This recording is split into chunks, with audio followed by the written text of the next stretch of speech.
Hi, Craig Fatel with Safe to Play. Today I want to go over the dirty dozen. Over 200,000 kids end up in the emergency room every year. A lot of these hazards can be prevented, so let's look at the list and see what we can do here. Number one on the list is safety surfacing. So you need to make sure your safety surfacing is adequate, and if it's a loose material like the wood chips, you need to maintain that sometimes daily. The adequate levels depend on your equipment, but a minimum level of 9 inches is usually the requirement. On this playground here, we have both wood chips and the poured-in-place rubber. So number two is the use zone, or improper space as far as the use zone. You've got to make sure that you have at least 6 feet to the exterior perimeter of your playground. So that's the minimum requirement from the outside edge to your playground equipment. Number three, protrusions and entrapments. In my other video I talked about entrapments, head entrapments, and protrusions as well. So if you have any bolts or anything that sticks out, let's take a look at those and make sure that we get rid of those on your playgrounds.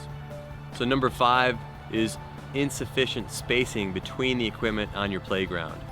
There's some high traffic areas such as at the bottom of slides, and then also swings. Swings are something that you want to put on the back part of your playground, not in the front where there's, again, high traffic, but you want to put certain things like that on the back of your playground to where there's less traffic.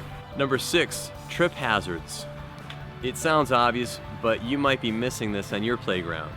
It could be a root, a rock, the geotextile that comes up from the loose fill. So check your playground out and make sure you don't have any of these trip hazards. Lack of supervision. Over 40% of the accidents happen because of lack of supervision. So if you're on the playground supervising, especially young kids, you're going to have a higher success of no accidents on your playgrounds, and your kids are going to be safe. So make sure the younger kids especially are using the correct equipment properly. Number eight, age-appropriate activities. For younger kids, there's some things that just aren't made for those little guys. Keep them off the arched ladders, the fire poles or sliding poles, and other things that are really recommended for the 5 to 12-year-old group. So let's make sure we put our little kids in the right spot and let the big kids play in their equipment. Number nine, lack of maintenance. And that goes back to number one with our safety surfacing. When you have that loose fill, that's the number one issue I see on playgrounds nowadays, is either that the wood chips or loose rubber is moved and displaced, and therefore you don't have the correct safety surfacing on your playground. Number 10, sharp edges, crush or shearing hazards. So it sounds pretty obvious again, but if you see that there's metal edges on your structure, on the platform, maybe the plastic's come off, it's worn down, these are things that you should look at. Obviously the bolts, if there's more than 2 threads, these should be cut off and make sure they're smooth, so you don't want any sharp pieces on your equipment whatsoever.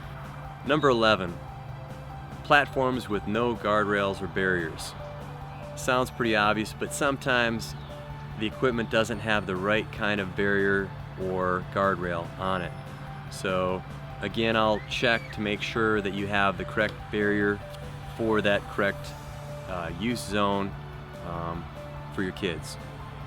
Number 12, last but not least, equipment not recommended for public use.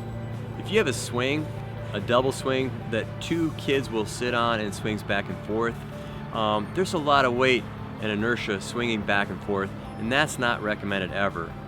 Some of the older swings that were made out of horses or this or that, where you could fit 2 kids on it and swings back and forth, that's just not recommended for the playgrounds, and that should be removed.